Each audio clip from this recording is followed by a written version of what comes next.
Om Shanti. Today is 12th October 2018. Today's blessing is, may you be a great soul and constantly keep with you the blessing of happiness of your Brahmin life. Happiness is itself a birthright of Brahmin life, and to remain constantly happy is a greatness. Those who permanently keep this blessing of happiness with themselves are great. So never lose your happiness. Problems will come and go, but do not let go of your happiness. Because problems are external situations that have come from others, and they will come and go. Happiness is your personal property. Happiness is your own personal property, and you always keep your own property with you. Therefore, even if you are to leave your body, do not let go of your happiness. If you are happy, as you leave your body, you will receive a beautiful new one. So, happiness is birthright of Brahmin life, and to remain happy is greatness, and so never lose your happiness. Problems will come and go, but happiness should not come and go. It should stay with you. Don't let go of your happiness. Problems are coming from external situations. Happiness is your own property, personal property, and you always keep your own property. Even if you are to leave your body, do not let go of your happiness. Why? Because you will receive a beautiful and new body. There was a man, a rich man, who was in search of happiness. He had everything with him, but he had no happiness. And he had visited many saints and many people, but no respite, no happiness. And he was very restless. Once he decided that I would search happiness, and I will not come back unless and until I search happiness. And he had heard of one Sufi saint who had arrived in some village. So he thinks this is an apt opportunity to go and seek the help of this saint. So he takes a bag of diamonds and goes to that saint, and he had heard a lot about that saint and how that saint is supernormal. Someone who is above the attachments of this world. Someone who has got mystical powers. So, having heard that, he goes to that saint. And when he arrives, he finds that the saint is sleeping, reclining near a tree. And he is sort of a beggar. He doesn't have any property of his own. He is absolutely as he had thought.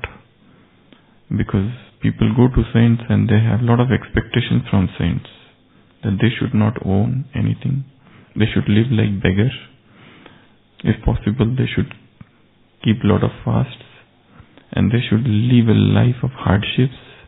And they should not be given to any temptation, any indulgence of this world. They have these expectations. And when the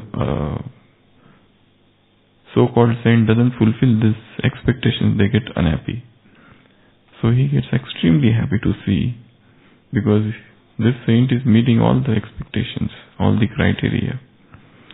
And he goes to that saint and says, he climbs from his horse and tells the saint, I want happiness, because I have everything except happiness. And if you can give me happiness, I have brought this bag of diamonds for you. And the saint gets up and he listens to him. And before the man completes his statements, he snatches that bag of diamond and starts running.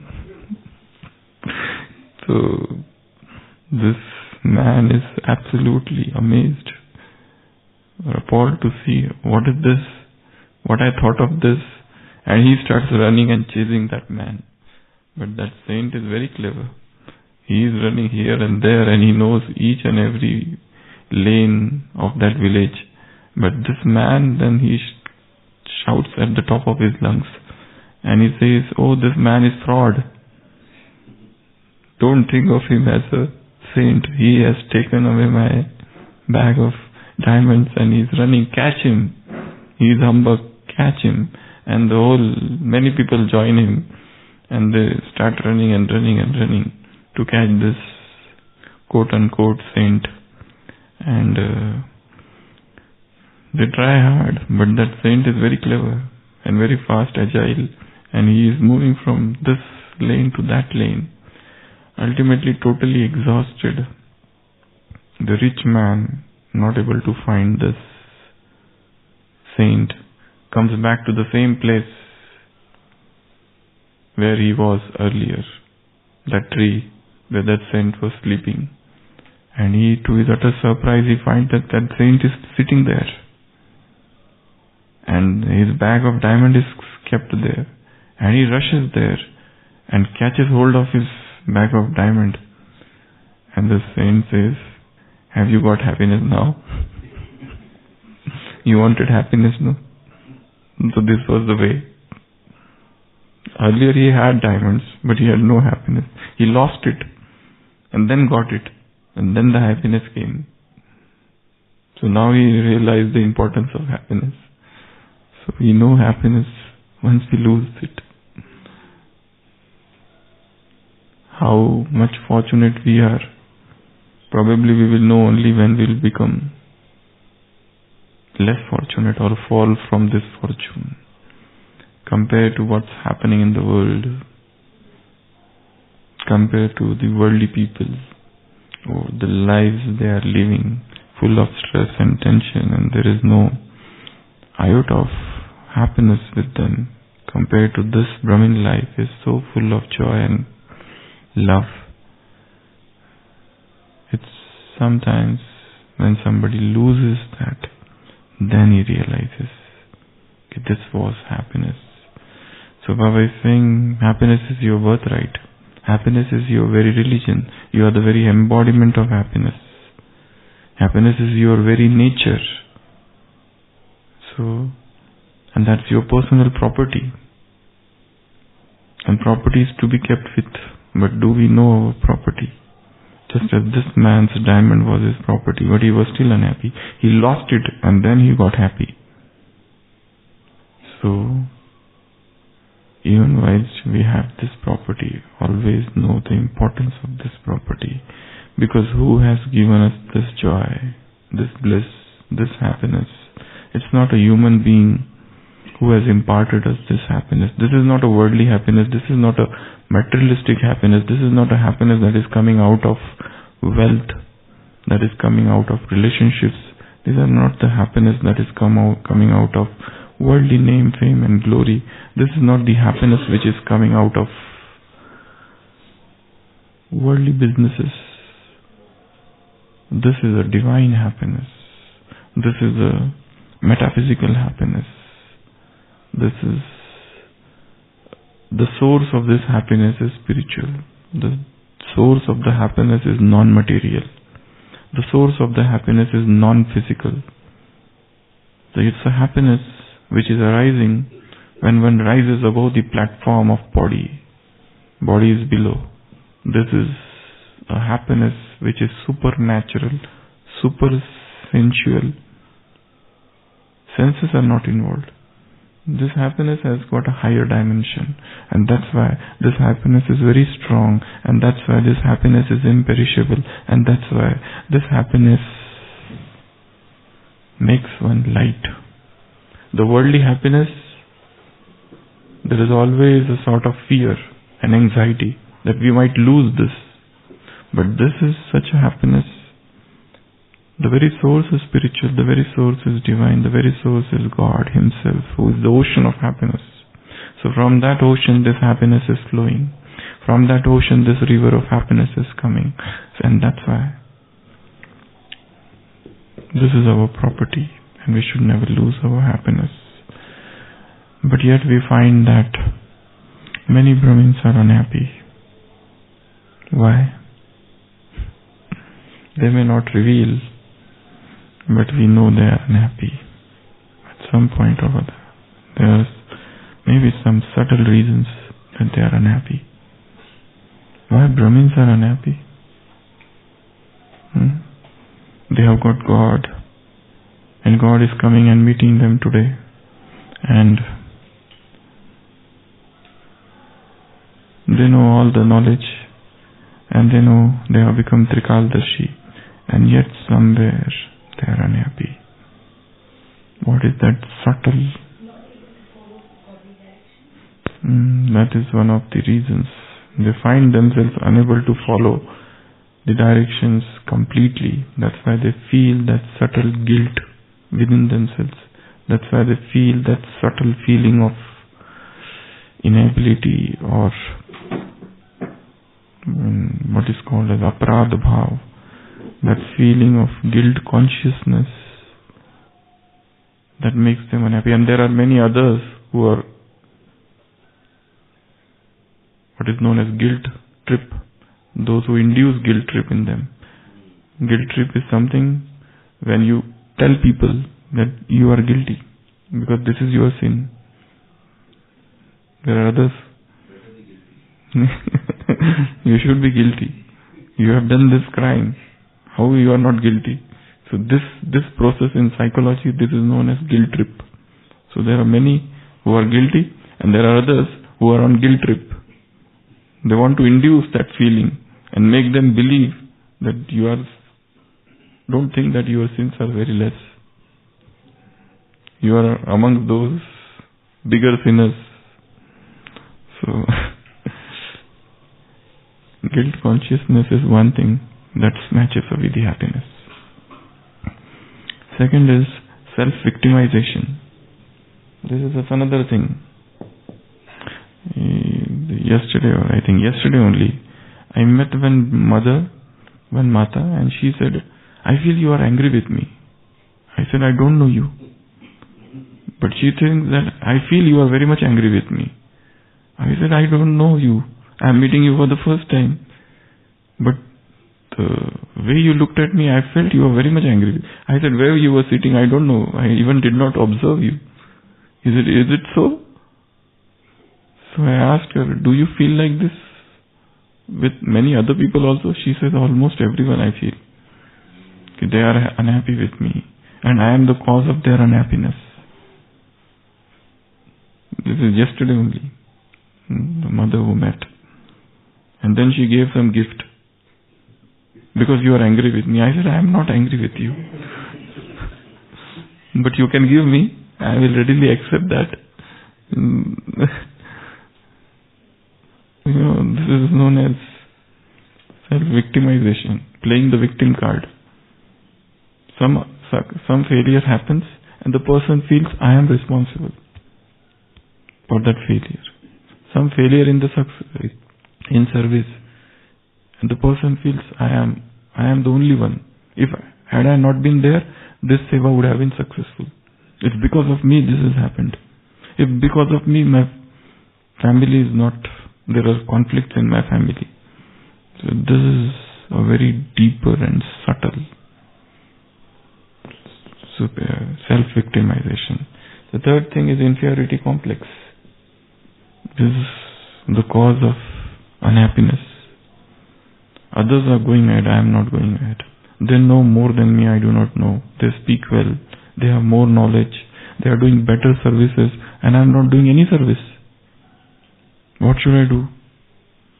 And even if I do some service that is not very effective, these people, they do a lot of service. So there is a subtle feeling of inferiority complex. Other thing associated with this is competitive nature. Other thing associated with this is jealousy.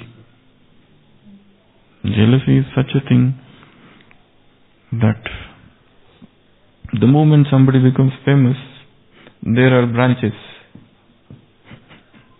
One branch is a group of people who are jealous. Other branch is a group of people who want to malign him. There are other branch who are in the process of preparing themselves how to malign. One are already doing, others they are finding the causes how to censor him. So this is a tree of becoming famous. Or somebody does a lot of service, so he will find these things associated, mushrooming branches along with this.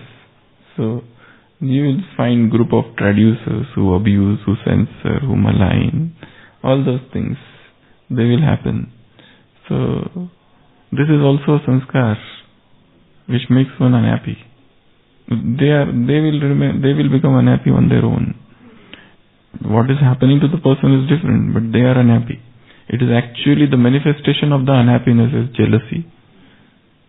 In next Sunday's Murli, Baba said while talking with the Sevadaris, each one of you has got first prize. Each one of you is number one Sevadari. And Baba has given the number one prize is to remain satisfied and to make others satisfied. And one more thing, don't get disturbed and do not disturb others in service. So there would be a group of people, a chunk of people who will come and disturb because there is unhappiness, there is a restlessness within. How much they will suppress their unhappiness.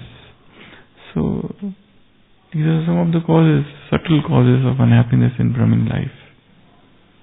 And more often than not, person himself is responsible for his unhappiness. It is not the external situation, the outside things that are happening.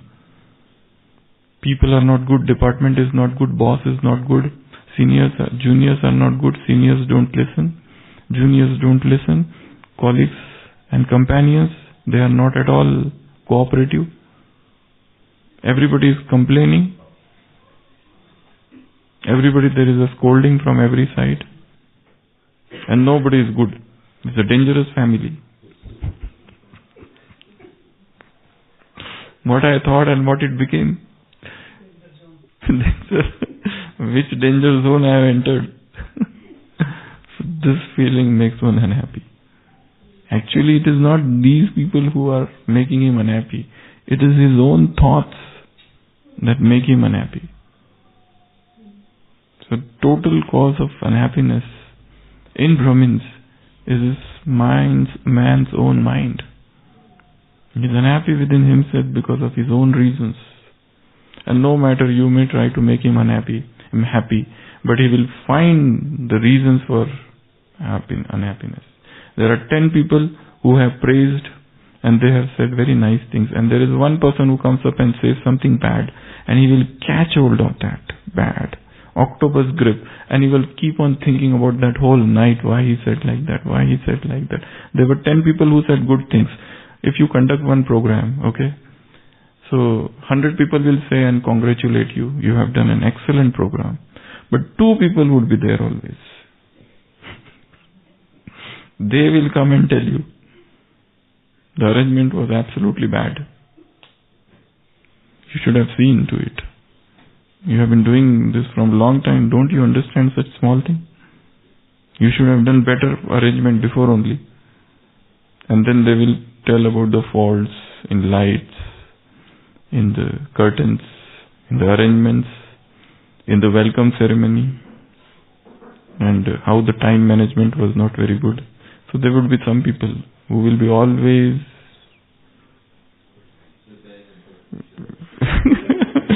they are the most well-wishers, and they want you to become perfect, and they want to put at stake their own happiness to make you perfect. They can't see you being imperfect. They would somehow or other make you perfect. So that is the goal and the mission of their life. There is their supreme. Actually, we are overlooking their sacrifice. They are the greatest tyagis. Actually, they are putting their own happiness at stake for making us perfect. Such spirit of selflessness, have you ever seen anywhere? And they are becoming restless within to make you perfect. It is only for taking me to that Sampurnata, Sampannata, that they are doing all of these things. Actually, it is God's touching to them. Because Baba doesn't want us to remain imperfect. So how He will give? So He will make some soul. And it is His tyag also. That He is sacrificing His happiness and He is becoming the target of your anger. But it is His good wishes within the heart that you should become perfect. So how much fortunate we should be to all the slanderers, abusers, censorers, all those people who malign, all those people who talk bad. They are really very good people. They are helping us. So, but somehow, as Baba said, this is the process one becomes unhappy. Looking others, we become unhappy. We have not to correct anybody here. Everybody is in his own journey. And we don't know, we really do not know anybody. Nobody we know. Tyag is such a subtle, invisible thing. We do not know anybody's tyag. Remembrance is such a subtle thing, incognito. We do not know anybody's chart of remembrance. Surrender is such a subtle and the subtlest of all the things. We do not know the level of surrender anybody is having within. Outside labels and all those, they do not tell of anything.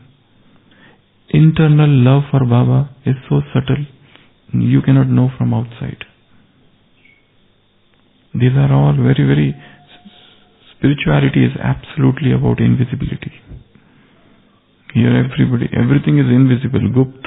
Nothing is seen. Because what is seen on the surface, what is happening is entirely opposite. So, that's why. Even this happiness, somebody might show that I am very happy. But probably he is trying to cover his unhappiness. Friedrich Nietzsche had said somewhere, he was the Antichrist. He always spoken about Antichrist. Actually, he used to sign his name Friedrich Nietzsche, Antichrist. He had spoken against Christ throughout his life. So he has written somewhere, I smile. Because if I don't smile, I will cry. Because how will I hide my tears, my anguish, my pain, my suffering within? That's why I cover my cry with a mask of happiness. Because there is so much sorrow within me. So there are people like this.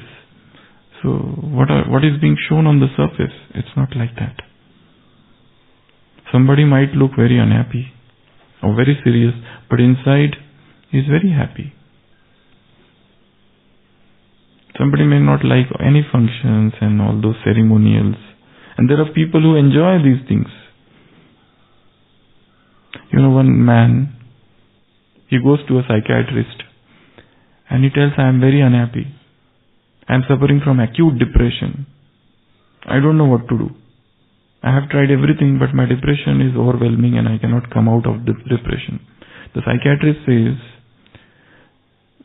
I can start you tablets, antidepressants, but better you do one thing. Recently a circus has come in our town. A circus, and I heard there is a very good joker and who makes everyone laugh. Why don't you go and see that circus?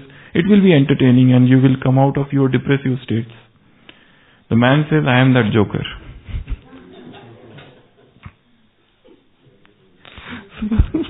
So he is the one who is making everybody laugh on this surface. But deep within, he is unhappy. Actually, there is a study of all the comedians. A lot of comedians, and it is found that they were suffering from depression. All the TV actors and actresses, comedians mainly. Because internally their life was full of conflicts. Outside they were like, they were very good comedians. In Indian films, there was one lady, Tuntun. She was very, very fat, old. I don't know whether she is alive or not. Earlier she was a singer. She was actually a singer when she came. But then, during that period only, Lata Mangeshkar and Asha Mangeshkar came and she was overshadowed. Because better singers came. Now what she will do? Then she started acting and taking part. And the word Tuntun has become synonymous with obesity. And she became a comedian, making everybody laugh. But who knows, something that prompted her to become that was that spirit of sadness. So, our happiness should be coming from within, not external, not plastered on the surface, but rising, the fountain of happiness is within the soul. So that should be our happiness. Om Shanti.